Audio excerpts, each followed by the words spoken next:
And we're back. Lauren Rei Live Radio.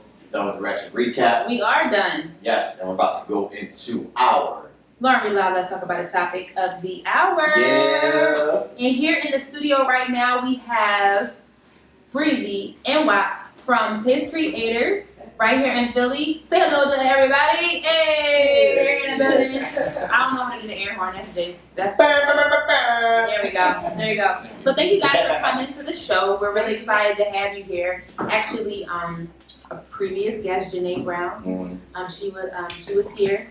She had actually met with you the day that she came here. Right. She came here, right? And we were like, all right, we gotta get her next. We gotta get her up there next. That's how we do this, right? So we're just happy that you're in the building tonight. So let's start it all off. So real quick, sorry. Shout out to you guys on the cover of the paper. Yes. That was dope. That caught me by surprise. Yeah. I was like, oh shit, we about that on one. It was like perfect time, man. Yeah, no, it was great. That definitely came by surprise. We were supposed to be in the music issue, and then I woke up that day, the music issue came out, and I'm like, wait, we're not in it. They're like, So I hit them up, like, what's going on? They're like, oh, don't worry, we got you. We got you covered next week. I'm like, oh, so I'm patient. Yeah, that's specifically Yes. Yeah. Definitely. Nice. So, Breezy, I wanted just to basically start off with you. Like, so what were you doing before Taste Creators? I was in real estate, actually. Wow. I mean, I was a creative since I was little. Okay. So that's always been a part of my life. Okay. My aunt owned like a dance studio, pop, singer, songwriter, drummer, all that. Okay. So like since I was little, I was doing the creative thing. I was recording, I was performing, singing, and all that before social media. And then had like, it was just a weird situation. I got out of it. I had bad management when I was like young. I was underage. I didn't know shit about the industry. Like I did the Apollo in New York a couple times. Nice. When I was like 14. Okay. So like, I've experienced the whole music thing. Sure. And then I got out of it when I graduated high school, Girls High. Here. I was about to say, so are you from Philly? Yeah, from Philly. Girls High. Born and raised, Girls High. And then I got out of it. I got into real estate. It's like a passion of mine, and which really, really helped me a lot actually. Because when it comes to marketing, real estate it helps you a lot. Yeah, sure. That's what it And is. it also helped you transition to being an entrepreneur. Okay. Because in real estate, like you can get a 9-to-5 job, like an hourly job, but the way, like if you're an agent, you have to fend for yourself. You gotta close the deal. Yeah. So that like really got my feet wet as far as this stuff goes. And then it just transitioned like from real estate. I had to choose eventually if I wanted to do real estate full time, or if I wanted to run with what I'm doing right now. Because it's kind of impossible to do where I'm coming from. It's impossible to do everything and really I like to give 150%. Right. So if I'm gonna give, I can't give 150% to real estate. It's like don't half-ass two things. No, I don't want to half-ass it, so I really had to choose. And real estate's still a passion of mine, but I want to do it at a different level. Sure. What about you, Wes? What were you doing before Taste Creators? So I'm originally from Long Island, New York, Okay. and I came to Temple University. Shout out to Temple. Hey! Never fails. There you go. Went to Temple for 4 years, graduated in 2015. Nice. From day one, I wanted to be on the radio, actually. And so I was interning at CBS Radio New York. I was on Q102 here. Back when I was in school, I was interning. And when I got out of school, I was like, I need to get right into radio. So I ended up getting with 96.5 when it was 96.5 AMP radio, right after Wired. Right. I was there right when it flipped. Right. So I was on AMP and ended up as overnight person for a month or two, and then they're like, he has experience. I'm gonna put him on Sundays, and I was a bench player. So I ended up being on 96.5 AMP radio for 2 years. Okay. So did you have your own show? Yeah. So I was on Sundays, and then I would come in during the week if the night host was out. Right. I would come in. I had a 9 to 5 at Penn, Right. so I was doing that to get stacking the money up, and then I would go do radio because I was doing my side hustle, and radio was always what I wanted to do. And doing it in a top 10 market. You look familiar, man. doing it like a top 10 market gave me when you do something cool, you always want to do something cool, right? When you do something cool, it becomes all right, this is what I like to do. Right. So then you get to choose, do I still want to do this? Because the cool factor is out of it. Right. So anyway, the station flipped in January 2017 Yep. to what it is today. Today's Today, 1995. yeah. They wanted me to come back. No shade to anyone there because they're all great people. I just didn't want to talk about music like that's not current. Like I love the new music. I love to talk about what's going on right now. Right. So I was like, I don't think this is for me. I ended up going to the music business side and got in with Atlantic Records. Didn't know a single person there, and I was just like cold emailing every day for like 5 months. And then an interview, and just got in and ended up working international marketing for about 4.5 months. And then I was like, I don't really like this either because I wasn't really getting a chance to work hands-on with artists. I was very a cog in the machine. Right. And so when I learned I wanted to leave Atlantic, I knew I wanted to be back in Philly because I was in New York during Atlantic. I wanted to come back to Philly where I know where my network is, where I know the artists, where I know the outlets. And I knew that I wanted to learn more from Atlantic before I left. So I ended up just schooling myself, and every single day when I went in there, I just kind of like took notes on everything I was doing and started to ask more questions and just started to be like, all right, if I'm gonna leave, I need to know what's going on, why these things do, because you can do things, but you don't know why they're happening and the process, why and the strategies and how they execute. Then when you leave, like an opportunity, then you're gonna, you don't know. Have something to take. Exactly. Yeah. So then I came back in end of November to Philly. I was kind of like thinking like, what am I gonna do to get the money back up? Started working with a bunch of independent artists in the city, just helping them with writing the music. I'm like a big into A&R. Okay, cool. That's like my passion is like helping artists make their songs or make their art more easy listenable, like easy listening for people who don't know them. Right. I always say like if an artist has a song out and they love it, but it's not really getting the love it deserves, it's probably because it's not like written to a larger fan base. So that's kind of like where I come from. So I was working with artists. One of them brought me in to Taste Creators. So that was going to be like where I was going to segue into that. No, so how did this union kind of sort of come together to kind of form Taste Creators? Well, you started. I had a company. I still have a company called Exclusive Public. Yes. That was my first baby. Okay. That was like PR, and then I realized like, wait, everybody's coming at me for PR. They don't even need PR right now. They need like all these other artist development things. Right. So then I was like, how do I offer these things? And so I broke Exclusive Public down into like PR and PR prep, and then Taste Creators was originally supposed to be like a writing production.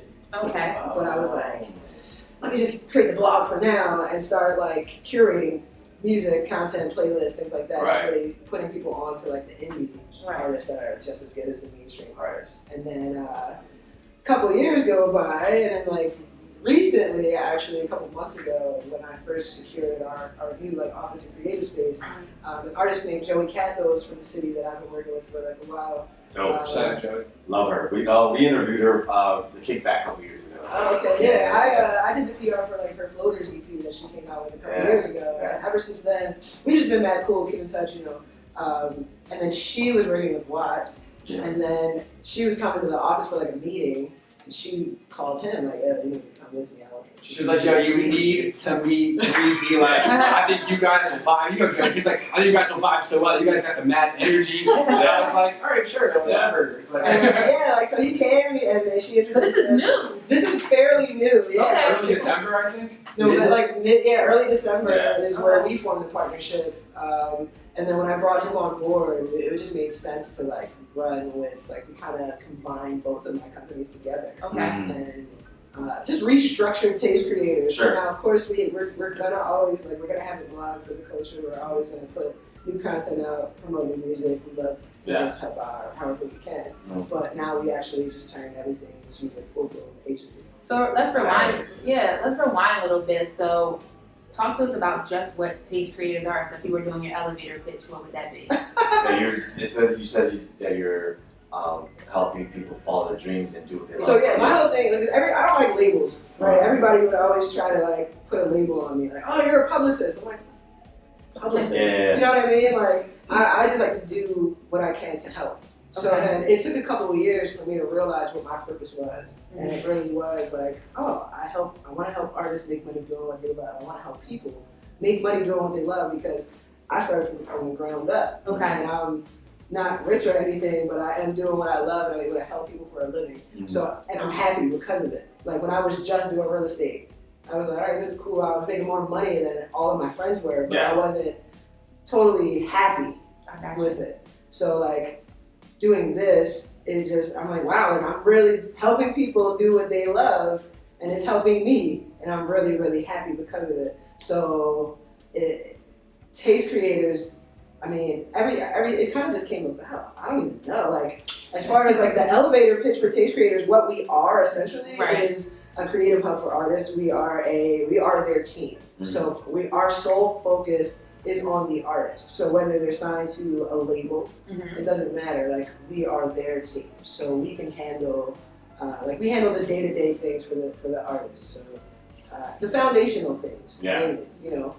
Whereas a label, they'll handle, you know, getting your stuff out, distribution and all that stuff like that. But who's handling your newsletter? Who's updating your website? Who's like keeping the day-to-day things going? Who's really helping you keep in touch with your fans? I'm all about like really just getting that interaction from the core fan base and showing artists that regardless if you have 100 followers, 100 fans, the follower's not a fan, but if you have 100 fans and they're actually like buying a t-shirt or a hoodie from you or something, that's money that you are probably missing out on right now, which you could be using to put back into what you do. Yourself. So it's like we are essentially an artist team, you know. Yeah, and also just on that, like being from a major label, I saw firsthand how many artists at Atlantic had their own teams.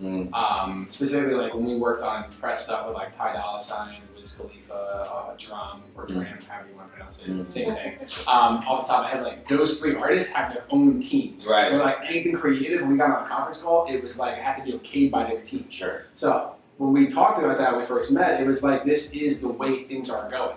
A lot of artists, I think, are another thing we'll get to is just like educating independent artists on how things work. A big smoke and mirrors thing is that let's just get signed. Or like if we just do this then we'll get a manager, then we'll just get signed, then we'll just make a lot of money. And like there's a lot of smoke and mirrors in the industry, and I saw them firsthand. And so now, along with being a full services agency where we provide literally direct to the artist, we literally do your marketing, we do your website, we do your merch store, we do your PR, we do your A&R, we do your studio sessions, literally everything. We're also educating these independent artists. Helping these artists become smarter artists. Exactly. It's not like, you want a website, you know, X amount of dollars, here you go. It's like, all right, here's what we'll do. We'll customize the whole plan for you. Rollouts, launch. Yeah, we don't have like, that's another thing, like artists approach us, they're like, yo, what are your packages? Send me your packages. And we're like, yo, bro, like, who are you? Right. We don't even know your situation, so how can brakes. we help you? You know what I mean? So everything that we do is literally based off of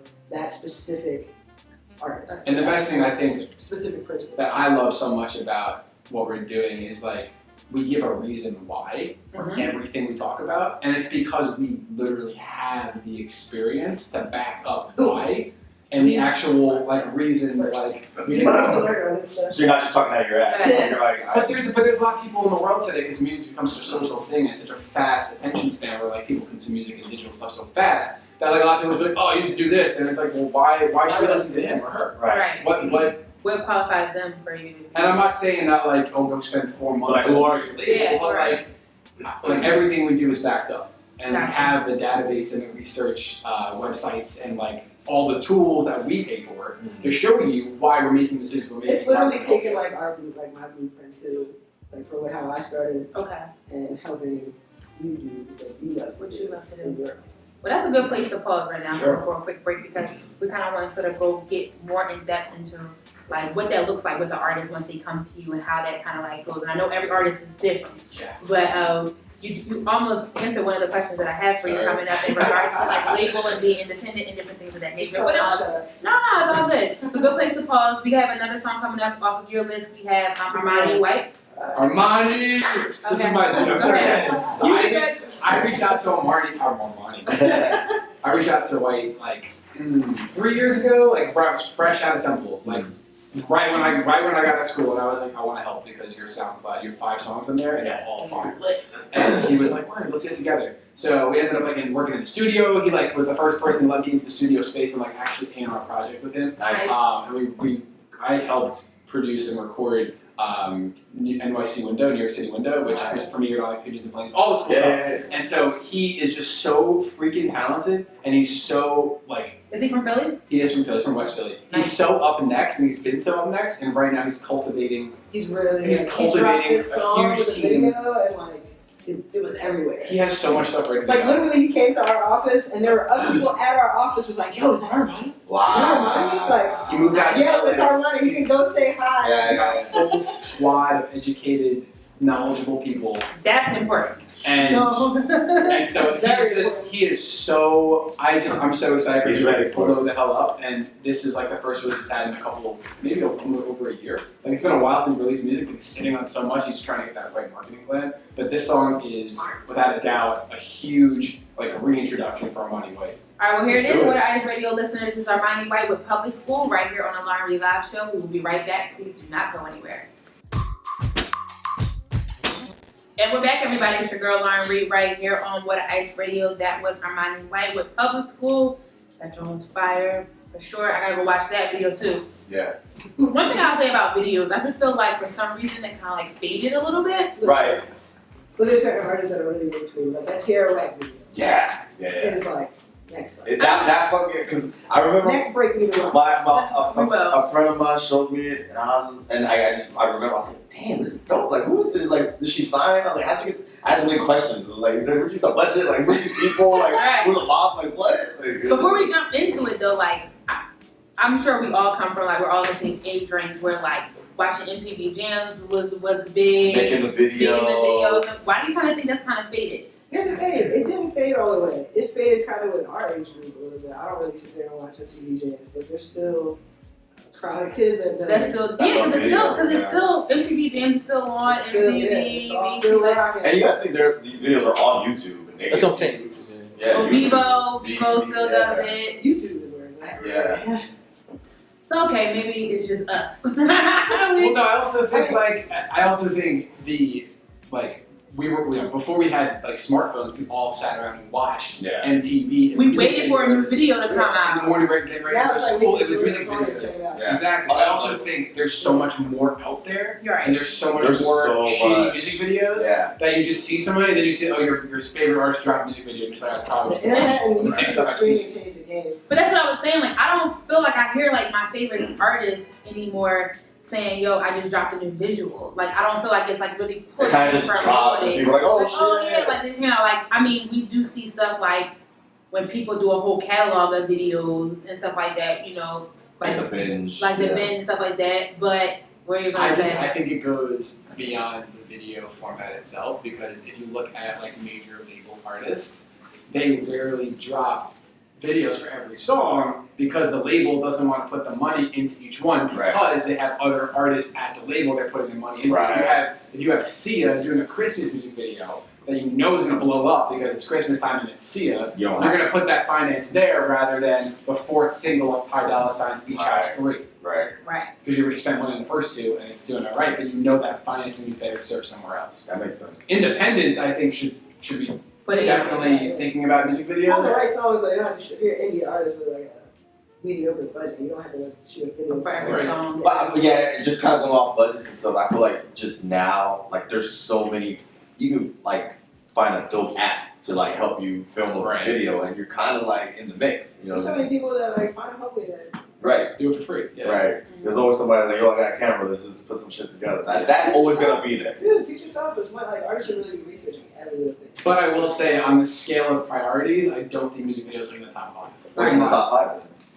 On the spot. I know I shouldn't just make this like random. It should. Uh, Video are part of the top 5, but not necessarily a music video. You wanna Okay. Oh no, visuals are top Yeah. 5, but like specifically putting together something for a song, Yeah. like there's a lot of research. You should make sure that like yeah, song's artists getting make the mistake of streams. like they're spending all this money like on the actual like, shooting the video, but they didn't even put the audio out yet, so they don't even know if people like it yet. So like they're like yeah, so like they're not testing the market.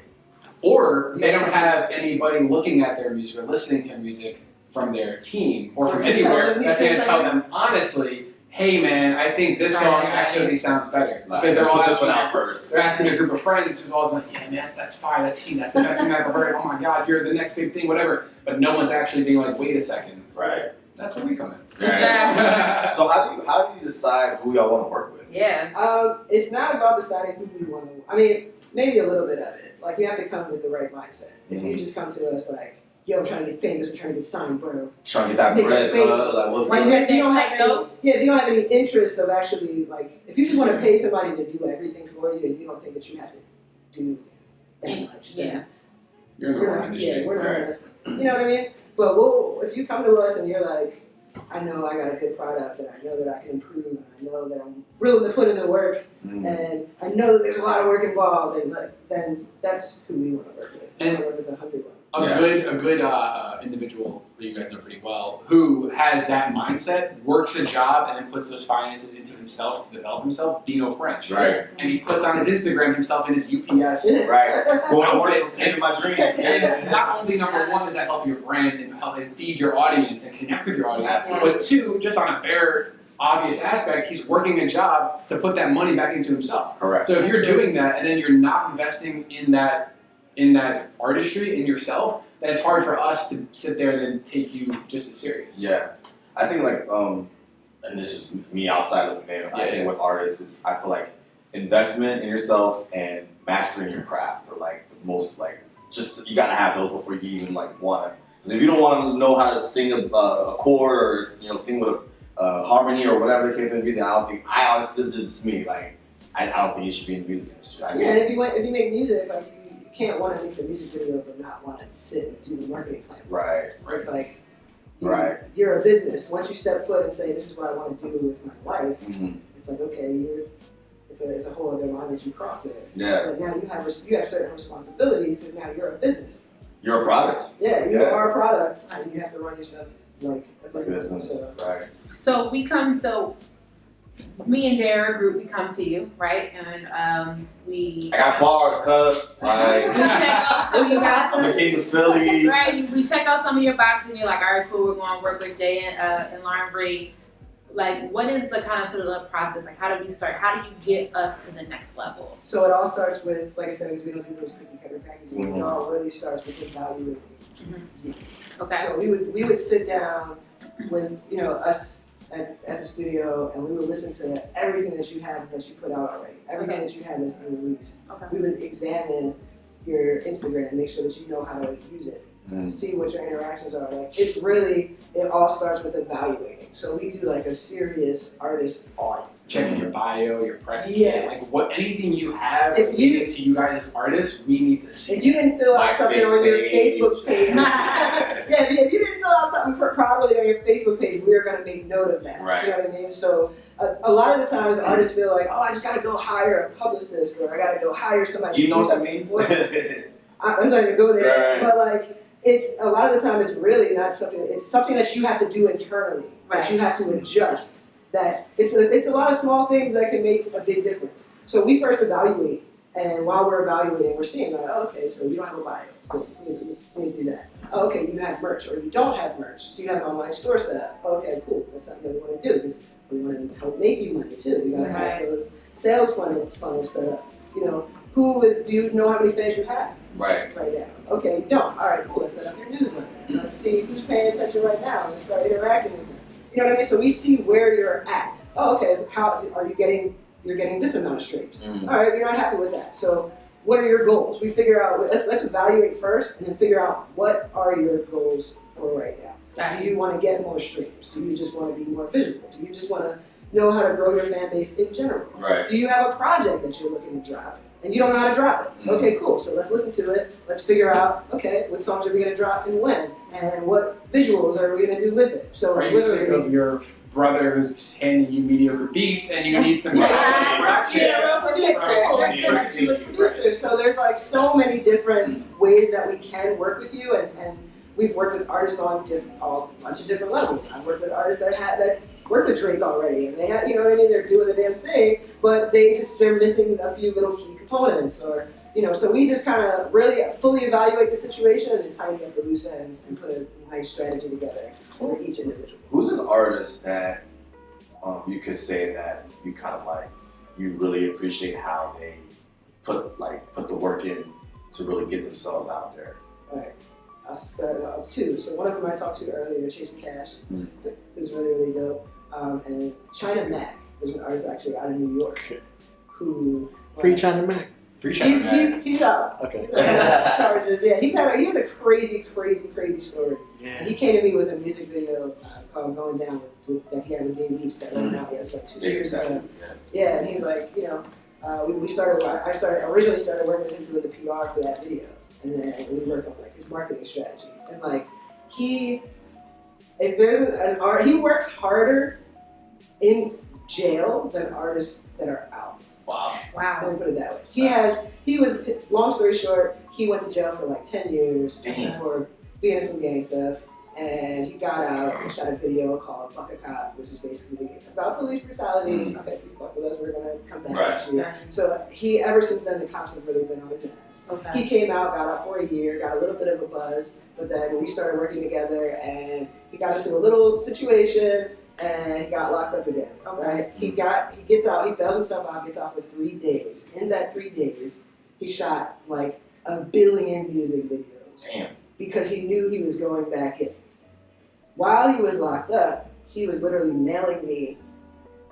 He printed out a calendar in jail and like was like, "Yo, drop this video this day." Whoa. Like mailing this to us. Not everything was able to get rolled out. Right. I mean, there's a lot of. But he had the plan. Yeah, but he was writing like newsletters from jail and mailing them to me so we can like. I fucks with that. Yo, he is phenomenal. And now it's like, okay, when we first linked, he had maybe 6,000 followers on Instagram or something like that. Now he's like, yeah, where's he at now? He's at 37.6K. He's verified. He's like doing the damn thing. And he's like, You said he's out now, right?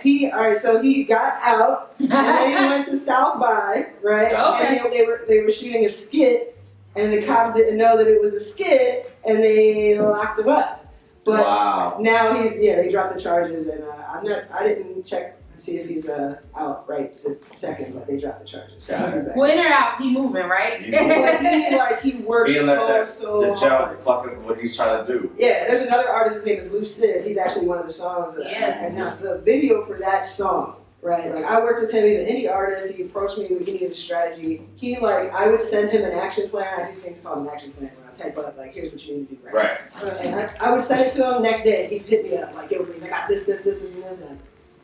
Let's go. What else do I need? I'm like, oh, I love this. Yeah. So like even with the song that you guys are gonna play with that video, I saw, okay, he put it out. It was doing like, it was getting some decent numbers. But I'm like, yo, like this song could really go. Yeah. Like this video is lit. So put some more money into the ads for it.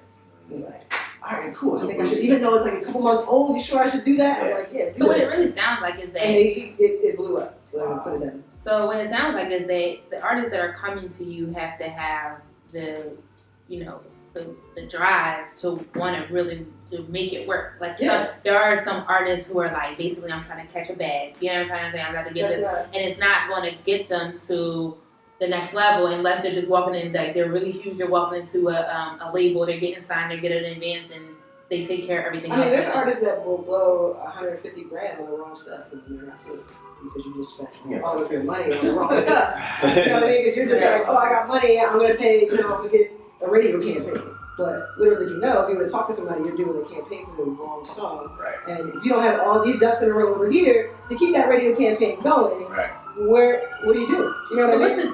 What's the test for the song thing? Because I hear you guys say a lot about the right song. You have to see what your fan base is gravitating responding to the most. Yeah. So do you find out do you release are you releasing a project and then seeing which one your fans are like, yo, this is my favorite jam off the song? But it's A tough. bunch of different ways to go It's about tough. it. Like my biggest strength is definitely my ear. Like it's just like when you do like a self-evaluation, you know your strengths and weaknesses. I got weaknesses, I got strengths. My biggest one is definitely my ear.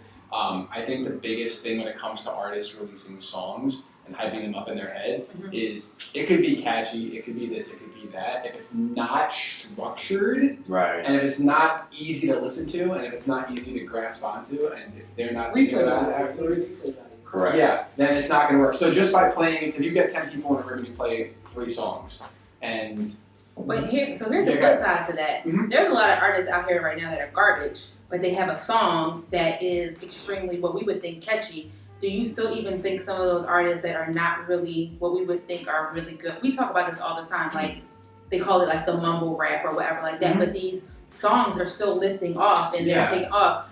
Would you consider like, yo, the artist is not that great, but they picked a really good song? Well, there's a time and place for everything. Like that's the best answer. There's a time and place. Like if you have a mumble rap song with no lyrics, but the beat is crazy, then obviously when you play that in the club, it's gonna be crazy. Right. Would that win a songwriting award? Probably not, but it's gonna have its due diligence in the club. And maybe who's on the song? Like for instance, for me, like that Freezer song by Rich the Kid has the beat is crazy. It has Kendrick Lamar on it as well, and now people are doing a dance to it and all other stuff like that. I don't know if I want to listen to his whole project. See, the dance is another topic. Yeah. The dance comes behind marketing geniuses behind that record. You get a couple influencers to do the dance, and it's a wrap. Yeah, it's a wrap. You get up Instagram models and you pay them X amount of dollars to post that. Right. And now everyone sees that. And you guys see that when you're checking your phones and you're like, what else should I do? That was like Black Beatles with Ray Shremmer. With the Mannequin Challenge. Mannequin Challenge. Exactly. Yeah. So in terms of like what makes a song good, that's like a whole or catchy or sellable or whatever. What makes it a single? It's a really hard conversation to have. But you really should be doing it behind the scenes. Do you guys fight about that sometimes? No, we usually. No, I mean, but I mean, in order to gain Breezy's trust, like I didn't just walk in like from Atlanta and she was like, oh, we need you. Like I had to really tell my story and talk about what I've done. We had like 55-hour meetings. Yeah. Exactly. So it's just a matter of knowing what works and what doesn't, and then backing that up with reasons why. Yeah, And it's you just like getting feedback. So Yeah. like in regards to the songs, like how do you figure out which song to drop? Well, have you played your songs for anybody that is actually going to give you really good feedback? A lot of the marketing is actually not to like undersell us. It's a lot of common sense, but it's a way of thinking, right? So like the biggest reason why I got the job at Atlantic was because they asked me a question was how come at Atlantic Uzi we can sell overseas, but we can't do like a harder rapper like who was the person they gave me? Was it Meek? I don't know if it was Meek. But pretty much the answer is that an artist that is relatable, more relatable to more people, is going to be easier sold. So when Uzi's talking about partying and drugs and having a good time, you don't have to be any certain social circle to get that. You do that. Right. So, but if an artist comes in talking about shooting people and dealing drugs, then if you don't relate to that at all, it's harder to buy that stream or to understand that song and to get involved with that. So it's a lot of common sense, but it also makes no imaging and branding. Artists are so busy making music, they don't They're not thinking about being relatable. I've had so many consults with artists where they're like, oh, that makes so much sense. How did I figure that? This conversation reminds me of there was a show on HBO called Vinyl, and it only had like one season, but they're like the band was trying to come up with like writing songs. And he was like, I ran out of notes, there's no more notes. And then his manager was like, are you kidding me? There's so many notes. And he gave him the structured EAB. And he like basically went down like 8 different songs that were the same chords. It's like, you just need a structure. So like that, and just kind of like, you gotta have like, and then like all those songs were like just big hits. But at the same time, you can't have it too structured. Because when you have it too structured, then you're showing the artist that you have a textbook plan that works for everybody, and that's not true. Doesn't work. You have to find your voice, your brand, your talent, Right. your art, who you are. That's really like the big thing is like, who are you? Not your music, not your friends, not your thoughts. Who are you? Like, what is your purpose? And then convey that over music. And let's make sure that it sounds proper and it's recorded well. How many times we get songs that are like, you can barely hear the vocals or the hi-hat is so loud that you can't hear anything else. Yes. Sound engineering. Record it, yeah, exactly. Take the time. Good stuff, good stuff. So we have another music break coming up right now. We have Sean Smith with Drift. I think I know which one this is. Is this the one with the Cosby Show sample in the back? Right? I don't know. Sorry, which one? Drift? I'm clueless when it comes to that. I think it is, but if this is what it is, this is one of my favorites from the list. Project? Yeah, I was like, this is really, really dope. So we're going to hit that up really quick. Sean Smith, have you guys worked with him? We partnered with him on some like shoot some content for Puma a couple weeks ago. Nice. Good You stuff. dropped a little. And he was on our A3C show last year. We did an A3C festival. Yes, he you was did. on lineup. We're gonna talk about that. We are going to talk about it. Yeah. All right, everybody, it's your girl Lauren Rei right here on What Eyes Radio. We got Breezy and Watts in here from Taste Creators, Philly's own. We will be right back.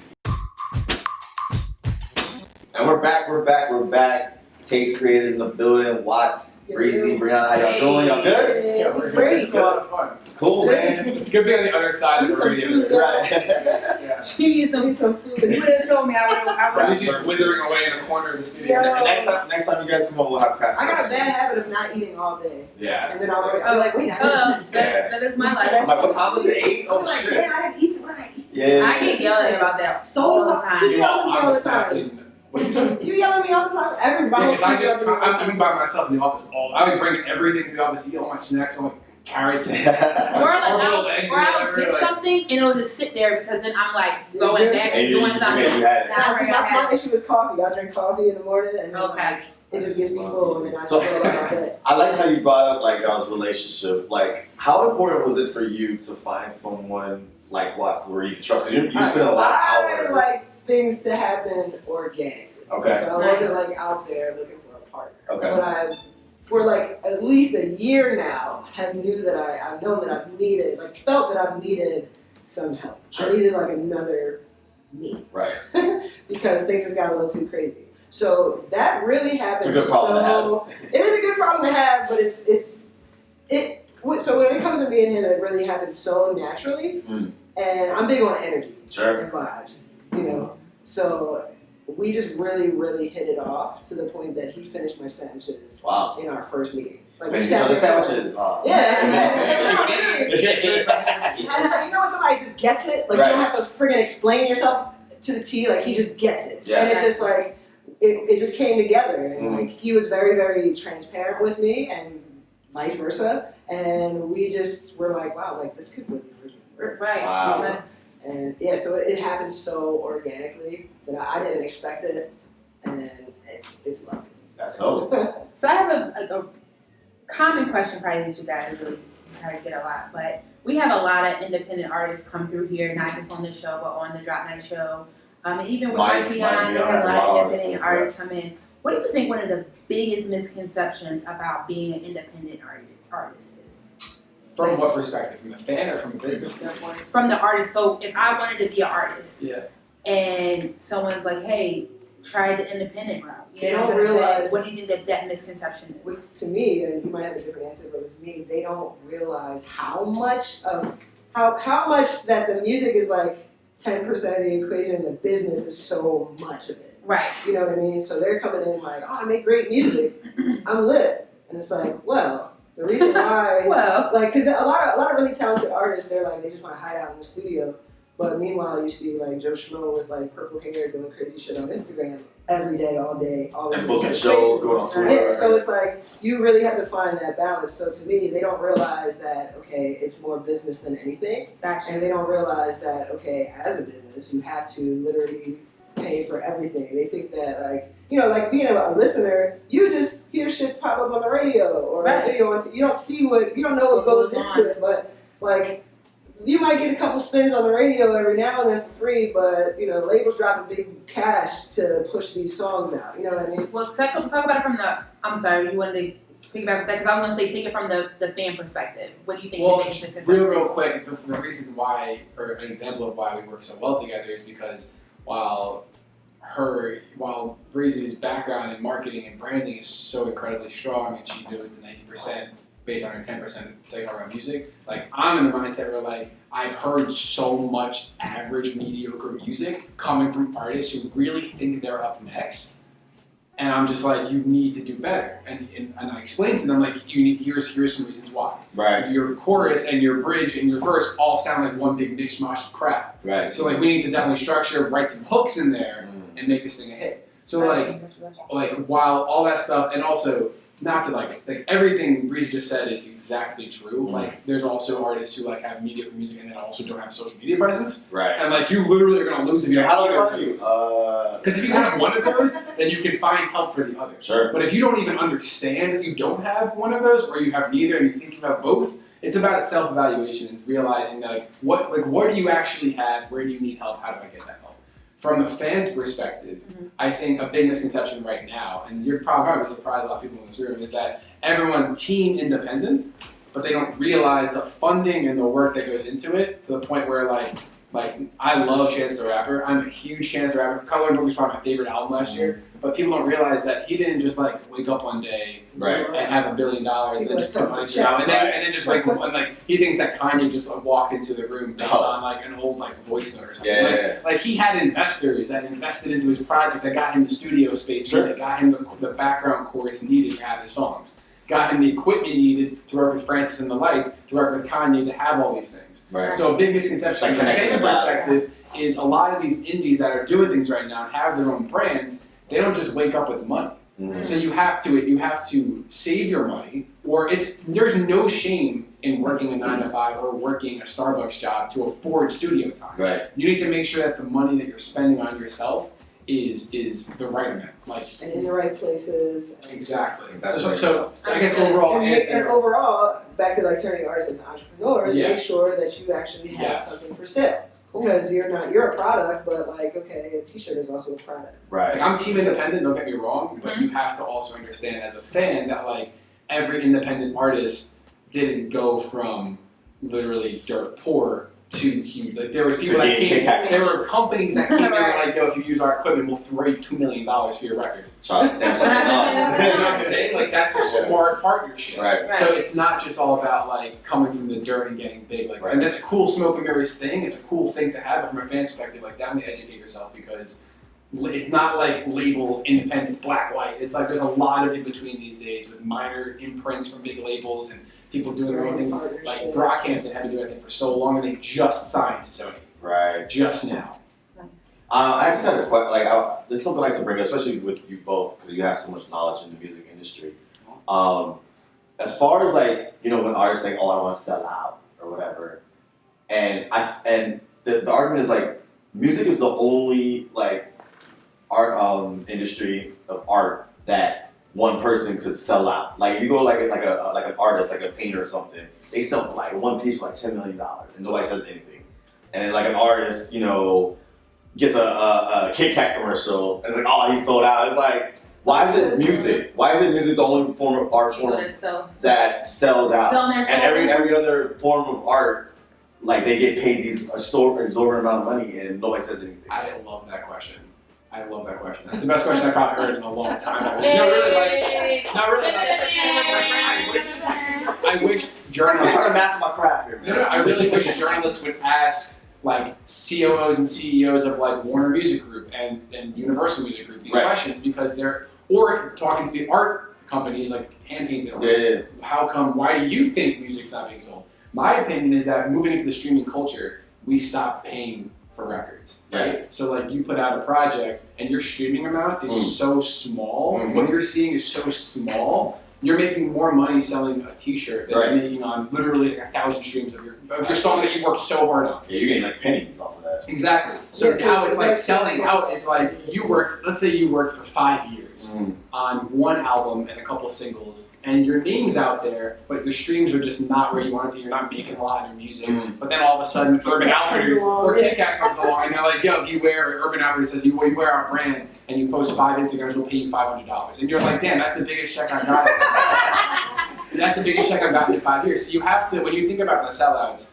fans, audiences, people need to put themselves in the perspective of an artist now and seeing the financial landscape of being an artist. And the money's not in the streams, it's not in the sales. People aren't buying iTunes albums for $10 as much as they were. I'm not saying it's not happening, but you're making your money off shows. You're making your money copies off. are more of a keepsake now. They're still relevant, right? But they're more of a keepsake. You're making your money off tours. You're making your money off. I just feel like people are just so self-righteous in their own, and like if that person A would get that opportunity to sell out, they would be exactly. Like, stack that money. You're working so hard on your craft. Yeah. And if you could use your music to get you to a point where Kit Kat's like, yo, $5 million to sing the Kit Kat jingle in a grocery store, film it, and put you on.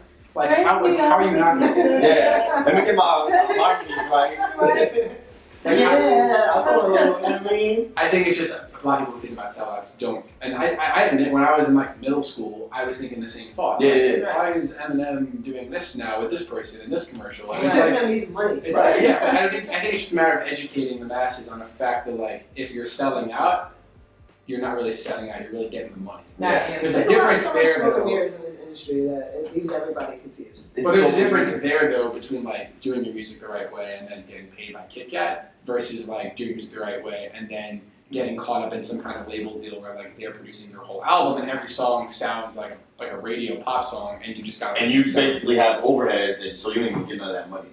do that too. The artist is asking. But your music, Right. you can tell your music sold out. Right. The fans That's are like, right. you don't sound the same and it's not good. And then the artist tries to, the label and the PR and the artist tries to spin it on, oh, well, I'm experiencing a new form of artistry. And that's Right. true like 5% of the time. It's usually someone else producing their stuff because they're in a contract. Right. Yeah. And I'm glad you brought that up because I wanted to talk about like how when artists, you know, they have a certain sound that everybody just comes to their first project, right? First 2 projects, and then they want to like start to do other stuff. It's like Label's like, I want to go back. Like I want them to play their old stuff. Like blah blah. Like, wouldn't you encourage artists to like go into like some other shit just to like find themselves, or would it be a smart move just be like just play it safe? No, I mean, you should always be yourself. But when it comes to marketing it, you have to find a way that is going to grasp your old listeners and bring them along the journey to the new you. Mm-hmm. You know what I mean? So you should always be yourself. I would never encourage an artist to not switch up if that's what you really want to do. But don't just spring it on people either. I feel like I hear that, one of my favorite shows to watch is Unsung. And I feel like on all of that, I'm an R&B junkie, especially old school. I feel like all those undiscovered groups or those one-hit wonder groups, like who was I just recently watching? I was just recently watching Donnell Jones. Mm-hmm. So his story was a dope story. Oh, I didn't see that. Yeah, it was really good.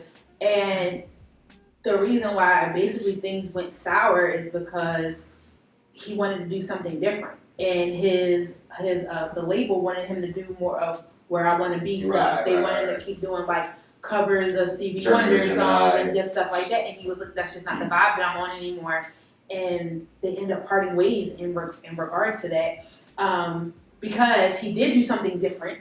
And the label really didn't back it. And it was almost like the label didn't back it to show, like, purposely. Like to be rerun that shit. We run this, and now that you did this anyway, we're going to drop you out at this point. You know what I mean? That sucks. And I feel like that, but I feel like a lot of those stories that I see on those like type of shows, it's kind of like the same story. Like the label almost is like, you want to do what we want you to do, and blah blah blah. I forget who Jagged Edge was another kind of story like So that. artists need to be educated because it's like, yo, you don't even have an entertainment lawyer. Why are you signing this contract? Right. You have to make sure that you know, like, why are you signing? I'm not going to sign my creative direction away. You're not going to tell me what I'm going to record and what I can't record. You know what I mean? My biggest piece of advice about labels signing, I had tons of artists come to me recently, like, hey, what do you think about just signing in general? Because I've been getting hit up by A&Rs and this and this, and like my label friends are gonna hate me when I say this, but at this point in time where we are with the digital landscape and how fast an artist can be like nothing to a hit song and get put up, like artists need to work on their brand and who they are and surrounding themselves with the right people so that when labels do come to them, they have the team in place to be like, no, and here's why I'm saying no, because you're offering a royalty split that's insulting to my face. Correct. And here's why, you want to own X, Y, and Z of my artistry, but you aren't there for the studio process. So why would I do that? So my biggest thing is like, get so good, get so smart, make your brand so dominant, and make your music so catchy and listenable that you can literally reject labels and then have them come back when it's an artist-friendly deal. Because there are artist-friendly deals out there, but a label, for the most part, not all of them and not all the time, but usually they're looking to capitalize off of your brand and your music. So if you can turn them away and have a reason why in your head, so you know the next one that comes through, you're checking for the right things, then you're a leg up on like 95% of the artists. Yeah, and the industry changed so much. So like with an artist like Donnell Jones or Jagged Edge, that's a whole different time in the industry. It definitely was. So it's like the artists didn't have the floodgates weren't open totally at that point, so where they have access to everything that artists have access to now. Right. So it's like at one point the labels truly did control the artist. everything. Yeah. And now it's like you can do it independently for a while and then go to the label and like Or still do it independently. Yeah. Like one artist I liked, I just off the sheer, like he's always on tour, Tech Nine. Like, Dude, like I don't even like. He's not like this mainstream dude, but he's been like There's a popping lot for of people years that are, just like, off of touring. making mad money, and you have never heard of He him. was like one of the top 20 like most paid artists in like Forbes or whatever, hip hop artists or whatever, and it was basically all for just merch and touring. Top paid because he's not splitting much. It's all his. It's all his. So we're gonna go to a quick break. Yep. And then when we come back, I have a real fun question that I want to ask you before we kind of like wrap all of this up. This is a good one. It's a good one, right? So Stassi Price. Yeah.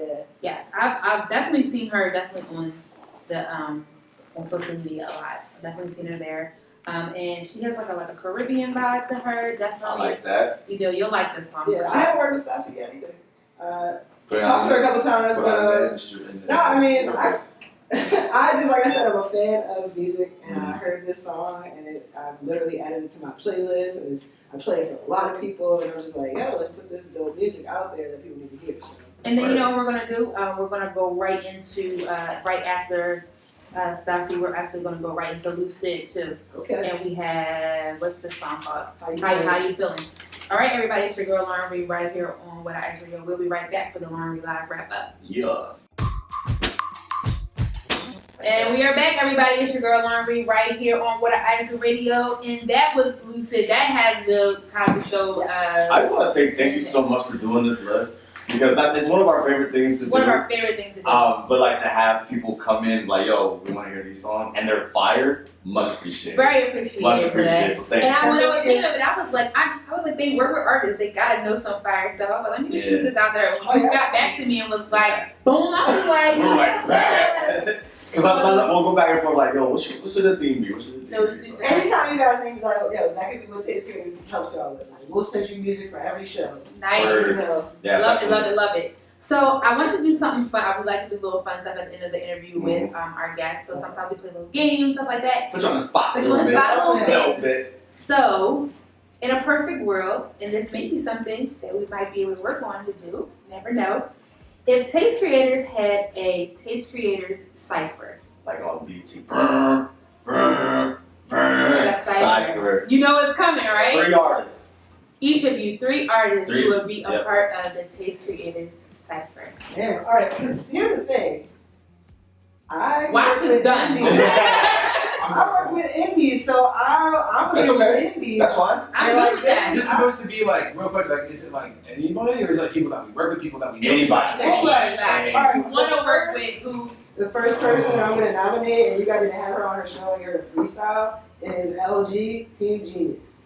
She won the Hip Hop Awards artist. I've known her for like, I don't know, like maybe at least a good 5 years now. But she can literally, Okay. yeah, she can literally just freestyle for 2 hours. Damn. And it's amazing. Nice. Real lyricist. That's I would one.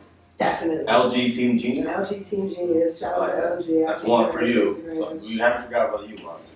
We're doing one. Now I gotta think, but LG. Do you have one? You have one? Oh wait, I do have one. Okay. JID. Oh yeah, under J. Cole. Yeah. He's dope. Oh man, I know you like J. Cole. He's so oh good. my God, Jid is like everybody. You're gonna. J. Cole, pretty much. I'm gonna. My unpopular opinion. I'm gonna put it out there. Do it. This is how Jid. No. Oh, okay. This is also with Jid, but like he's better. Damn. That's interesting. Balls, That's interesting. I wouldn't be quick to shoot that down. So I'm just definitely saying, give really Jid check Jid- it out. I'll look him up. Me and I played it for Janae, matter of fact, and she was like, "What?"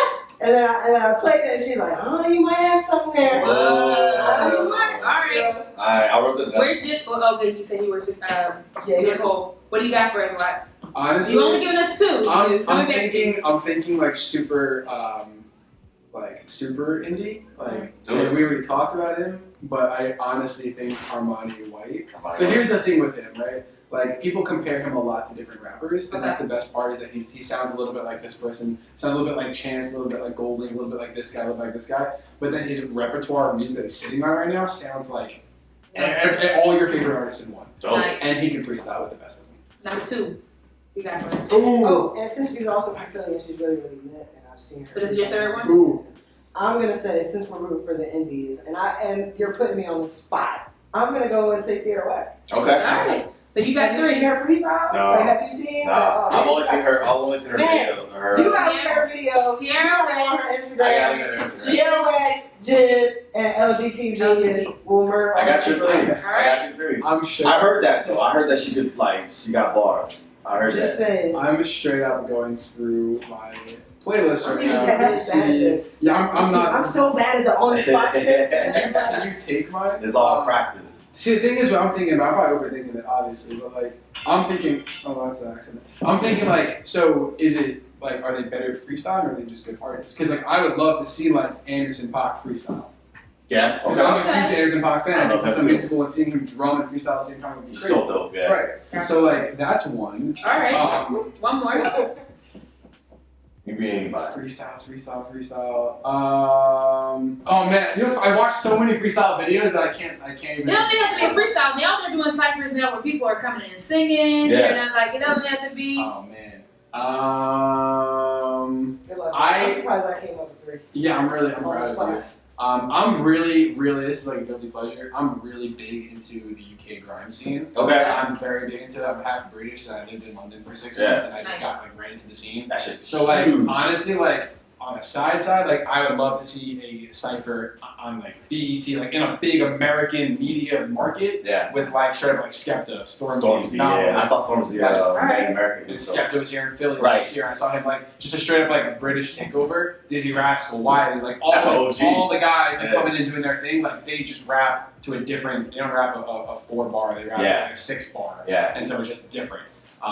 But I would say just a conglomerate of them. If not them, I'm looking at it right now. I think Davies is honestly That's one of my my favorite dudes. I'm halfway That's through good. his Rapture on Netflix. I haven't finished it yet. It's like a docu. It's really cool. Actually, they have it out now. A whole bunch of different artists. And he's one of them. On there. Oh, Royce the 5'9". Ooh, That was that's decent. like- I just watched his No, I'm just. freestyle. So he has that new, not new, but he has a group, him and DJ Premier Prime. are Prime. Yeah, yeah. And Prime 2 came out, and Yeah. I've just been like bopping this thing left Yeah. and right. Like it's just, Like it's it's just just such, eyes. Like that's not fair. it's just good. It's just very good rap. Yeah. It's just really like everything's there that you want. Yeah, you talk about bars. Nice. Yeah. All right, I like the picks. one thing we love to do at the end of the show is kind of ask you guys what's next. But before I ask you that, you know, I would love to see taste creators not just work with artists. Maybe do you guys work with other creatives that do other things like podcasters and Yeah. Hosts and hosts Yes. and things Well, like that? our focus, I mean, we just have a huge, I've worked with realtors, Yeah. I've worked with bloggers, Okay. I've worked with people that want to get into PR, different things that we're doing. Right. My real passion is just always with artists. Yeah. Gotcha. You know what I mean? But we help others. So what's next for taste creators? You got any events, any drops? Yes, we have a lot of, we kind of paused our content a little Mhm. bit. We were dropping like weekly playlists and a lot of content. Coming up Now- on newspaper covers. Well, because we just went through a transition. Yeah. You know, so now that we like merged the companies, brought him on board, and like we're a full service agency, like I We have don't. services like literally listed out. Like we have. Yeah, like we're so what's next is definitely events. We're gonna be doing a lot of workshops for artists, which we're gonna announce soon. We're doing A3C Festival again. We are like you'll see a lot of content dropping really soon. And yeah, like I'm just all about doing things that can really bring people together and help artists out. So, Sure. I got an event coming up that I'm not gonna tell everything about it, but it's literally to connect artists with producers. Nice. So a lot of resources for artists. That's what's coming up. So we they can't tease that one project we're working on. Can we? Okay. We know know exclusive, something about someone that we interview always comes through with an exclusive. Yeah, you can't leave without You can't do it dropping. without Jonathan. All right, we won't put names on it, but we'll just say the concept. Is that Hold on, okay? she's look like she's saying we can put names on it. I mean, we're not gonna put all the names on it. Come on. Basically, no. We're. Do you want to talk about it? Yeah, I mean, so basically, like, I'm coming in with like a mindset of like I'm not from Philly, but I've been here for 6 years, Yeah. and I don't see enough love for the females in the rap community at Mhm. all, and I see a lot of people doing big things. Mhm. Tierra Whack, Bree Steve's doing things, but there's nothing where everyone's coming together. Right. So Taste Creators is executive producing the Future of Philly is Female album. Whoa. With producers that are heavy hitters that I don't want to mention yet. We're not gonna tell you anything more. Okay. So if I say a name, you're gonna stay quiet. There's gonna be music coming. There's definitely gonna be a lot of music that we're gonna be also dropping. Timberland. Just wait, they can't. We're just really. I love getting amazing creatives together. That's awesome. You know what I mean? No, that's gonna be such a dope project. We have, we got some really, really amazing females in the city. Not all rappers, a lot of them are singers, songwriters. Yeah, So, yeah, of and course. we're just in the creative process right now. You guys can come out on Wednesday night, check out the sessions that we do. Yeah, with these girls. absolutely. Yeah, and I mean, we're not in a You rush. do the studio sessions there? We alright, well, we meet up every Wednesday at our office every Wednesday night, and we're just in that beginning creative phase. So, like, where we're finding the right Just kinda production, see the how right it producers. puts together. And, yeah, so we are actually about to start recording as well. But right now we're just in the writing phase. I love it. Taste creators, is there like a newsletter? How to plug that? Yeah, how can we TasteCreators.com, at Taste Creators, literally everywhere, even on like SoundCloud, Apple Music. Where can they get your merch? Oh, TasteCreators.com, literally everything is on /shop. TasteCreators.com. No, like you can go to TasteCreators.com and hit shop on the menu. Sure. Everything is there. Or shop.tastecreators.com. And always hit us up. You can hit us up personally. I was gonna hit us say, up you on the want to set website. up that? But if you guys want to work, like artists out there, like definitely reach out to us because We're very we're looking personable. to educate. We're always on. So you're the people that, because we always get people that like, yo, can you put our song on your show? I'm like, we can forward that so we to just you. like, Yes, no, but really. I'm not in charge of that, but. Yes. And the other way around, if you guys have new artists and stuff like that, Totally do. want you guys play their stuff on with our radio, we love some exclusive stuff. Can you talk about really quick for you, like your experience with A3C? Oh, I mean, we had a lovely time at A3C. It was the first official stage that Taste Creators ever had. And we had like Joey, awesome. actually had Joey Cathos on, Nice. we had Sean Smith on. We had, a couple people from Philly, Muhammad Dia was on it. And then like a couple others from like outside the city. Because we're in Philly and I'm born and raised here, but Taste Creators isn't just Philly. It's Understood. kind of everywhere. Yeah. Showed up to all the different kinds of music. But it was amazing. That's It was awesome. Excellent. All right, everybody, there you have it. That's There it. is Breezy and Watts from Taste Creators. Round of applause. Thank you guys. We really appreciate you guys coming through. You guys, we'll be back next week. Yes. Whew, it's so, Who's up next week? what is? Oh, wait, no, I'm here. So No, that's not that. no, I don't know yet. Next week, now I gotta check my calendar. Next week is what is next Tuesday? Third. The 10th. Yeah. Oh, next week is Mr. Brandon Ballard. Oh, word. Yeah. Brandon Ballard. I literally just put me on a panel and like, that's my guy. Yeah. Yeah, That's a good dude. Yeah, he's great. Yep. That's who's next week. Make sure you guys are tuned Pink back in scallops. right here on the Lauren Rei Live Show, Tuesday night, 8 o'clock Eastern Standard Time on the free TuneIn app. Yep. Make sure you go and download that right now and then listen to What Ice Radio 24/7. All of our shows, all of our music is on there, right there. And never, ever, ever forget, guys, not all superheroes wear capes. Sometimes they wear headphones. Peace.